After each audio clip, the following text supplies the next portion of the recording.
So I'm going to go for a walk today, which is a little bit of a departure for me since my knees are absolutely shredded.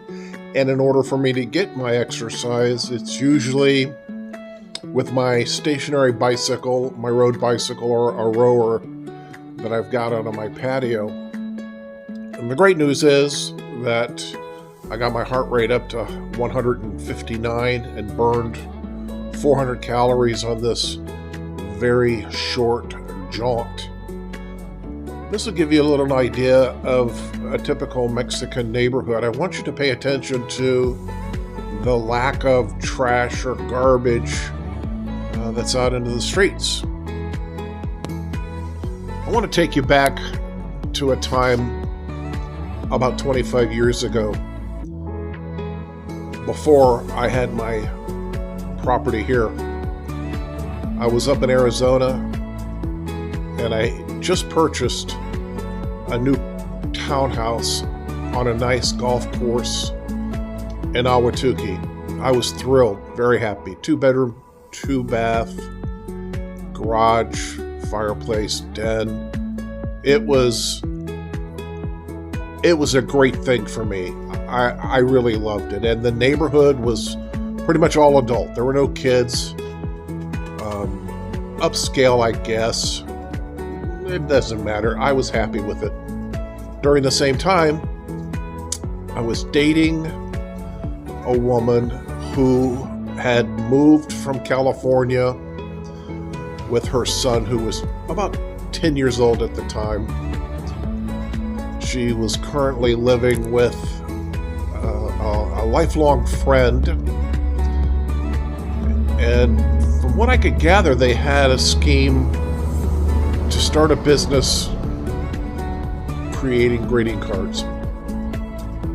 I got the impression that her sister, whom she was living with in California, got tired of her being there.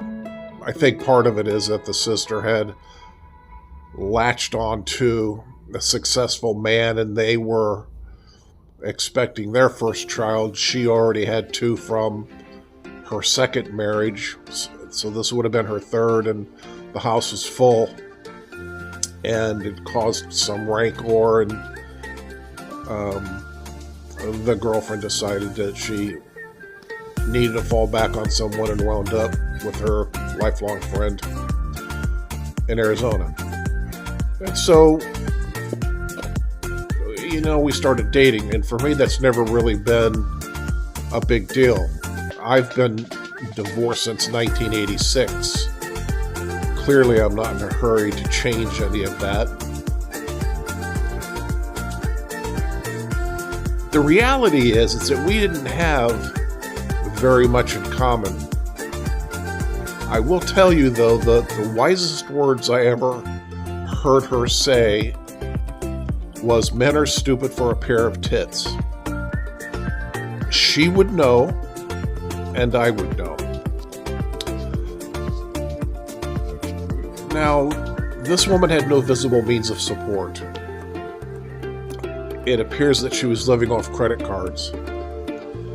3 months into our dating, and approximately a month after I moved into my brand spanking new house, she and her son showed up on my doorstep and announced that her lifelong friend wanted her out of the house. It seems that she had to be chased to get the rent, and that she took way too much upon herself in making changes to property that wasn't hers. At the time, I was making a pretty good amount of money. I won't say what, but it was generous. And so, bringing in other mouths to feed wasn't that big of a deal for me. And looking at them standing on my porch, understanding that there really wasn't a whole lot that they had available to them, I stupidly said, "Yeah, come on in." get your stuff, let's go. And that's exactly what she did. My den became her art studio, and the living room became her library full of books, and her boy got the extra bedroom upstairs. I want to give you a word of caution about the term artist. When you see somebody out there who describes themselves as an artist, you might want to consider that there has to be a sponsor somewhere, or that these people are impoverished. It soon became apparent that my lady friend had absolutely no intention of going to work. And as soon as I was out the door, she was going back to bed.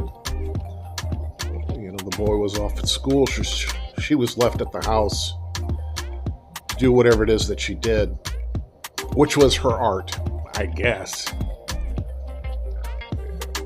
Part of our problem is that there was never any sort of guidelines decided between the two of us on what her responsibilities would be. I was paying the mortgage. I was paying the cell phones. I was paying everything. She paid nothing. Zero. You might understand that this caused some rancor between the two of us.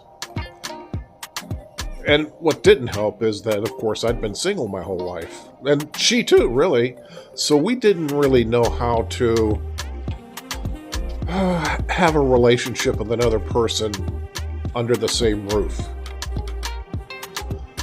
One time we were at a party for my company, and both had too much to drink, which was a problem in the relationship. And she said something to me about common law marriages. And I found that a bit weird, because Arizona is not a common law marriage state. However, California, where her sister lives, is a common law state. And that got me to thinking, just how much are these two communicating back and forth, and what is it that they've got planned? Well, her sister landed a very successful developer. He was a great guy, did very well for her and her two kids, and eventually the third child. They did very well. And he had a yacht. It was a sailor. I think it was a three-master, but I don't remember for sure, but it was definitely a yacht. And we went out there one time, and he took us out on this yacht. And I remember her sister saying, in a very negative way, "I bet I'm not even on the title to this boat, am I?" And my thought was, okay, here we go. It's becoming clearer to me now what's going on here. And the friends that the sister and her husband had were all older men and younger women. A couple with kids, but none of them are together today. Not even the sister and the husband. That's a tragic story, but it became clear to me that the two of them were making some plans about me and my money that I wasn't involved in. After about 5 years, I had decided that I was going to sell the house. The prices for real estate in Arizona had just gone insane, and I could make a pretty nice profit off the house. Prior to that, the woman and I had broken up. She moved in with acquaintances of ours with a boy, and frankly, I was having the best time of my life, making a lot of money, had everything I wanted, had no lack of company, a bunch of fun. And just at the time that I had decided to sell the house, she decided that she wanted to get back with me.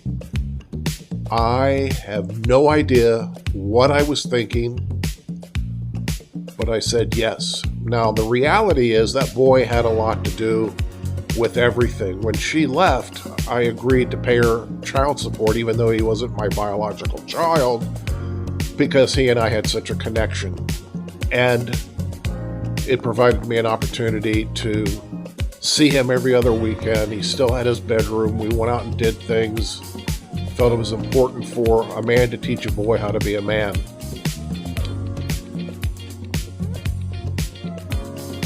When I was selling the house, I was also looking for a new house. And the newer house that eventually I found, or we found, because she was going to be part of that process, was a pretty good amount of money. In fact, the mortgage on it was $3,000 a month. Now, in retrospect, that $3,000, it's a lot of money, but it wasn't a huge amount of money compared to what I was earning. She, at this time, had gone through a vocational school, let's say, and at least was working to support her and her son, but she wasn't getting along again with the family friend that she was living with, and so really looked for an opportunity to move into this bigger house that I had just purchased. And so she did. I stupidly did the same thing that I did before. I let her in, and I paid the mortgage, and I paid the electric, and I paid the cable. Not long after she had moved in, she said something to me that was pretty disturbing. And that was, "I can't believe you didn't give me half of the money you made off that house." Now, I want you to think about that. The mortgage of the first house was in my name off the VA bill that I had earned. I paid every dime of it, every dime of everything in there, every penny.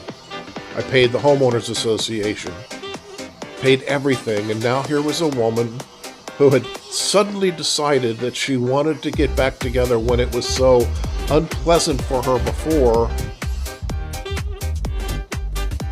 dressing me down over the fact that I didn't give her half of what I made on that house.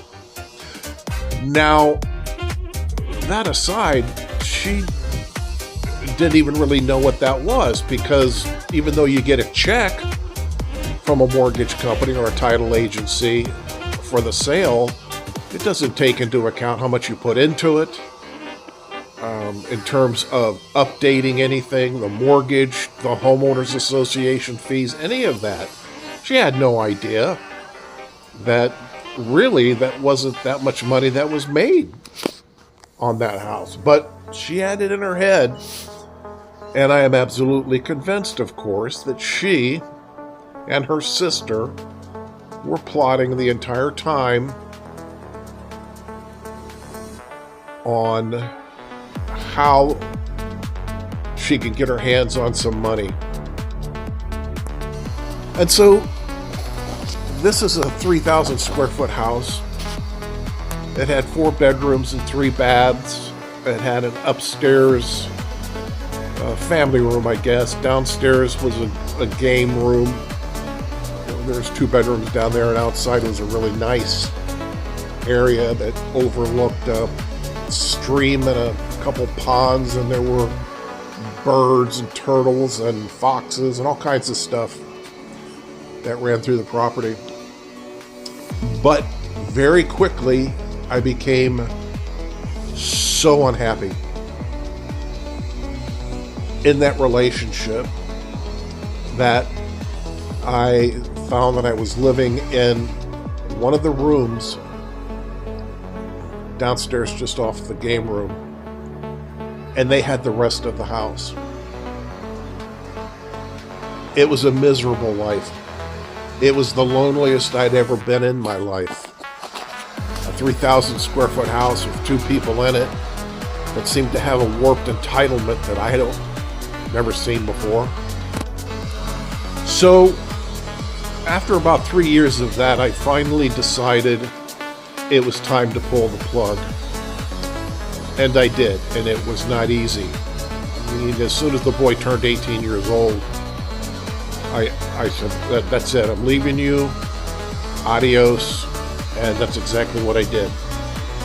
Thank God the house sold. The boy and I were able to maintain a relationship. She and I, not so much. It wasn't any rancor involved. I just didn't really want to be part of that anymore.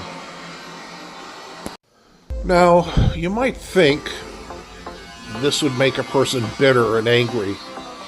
Certainly it put me in a depressive state, and maybe angry and bitter was part of the landscape at that time too.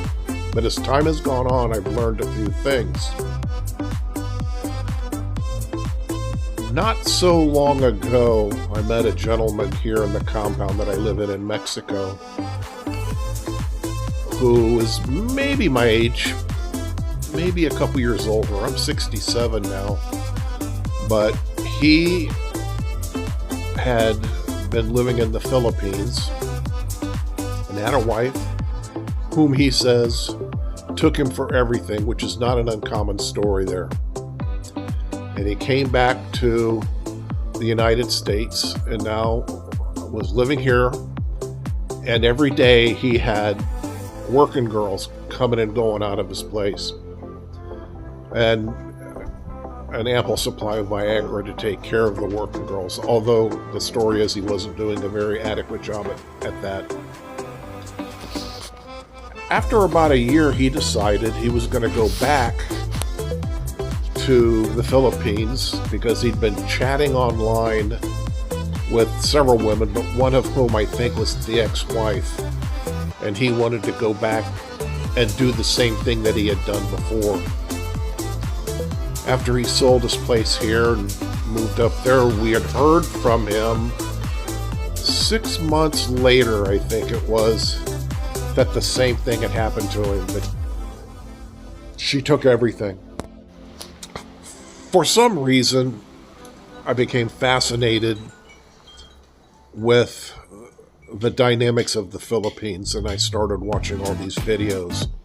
Now, I'd been there before, back in 1982 when I was in the military, and for a 22-year-old man, it was a pretty good place to be. Though I'll tell you, it can drive a man pretty crazy pretty quick, and he'll wind up doing things that will impact his life forever. But I would like to think that at 67 years old that I have some dignity left that will hopefully give me at least, maybe a little impulse control. And as I watched these guys, these older men who were on YouTube talking about how their lives were complete crap in the United States, and now that they were in the Philippines, it had turned around for them.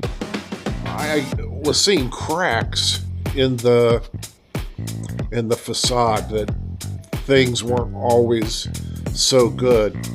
And half of the videos were old men self-aggrandizing about their recent success, and the other half is all the scams that come out of the Philippines. They want money for this and money for that, and money for this and money for that, money for the families.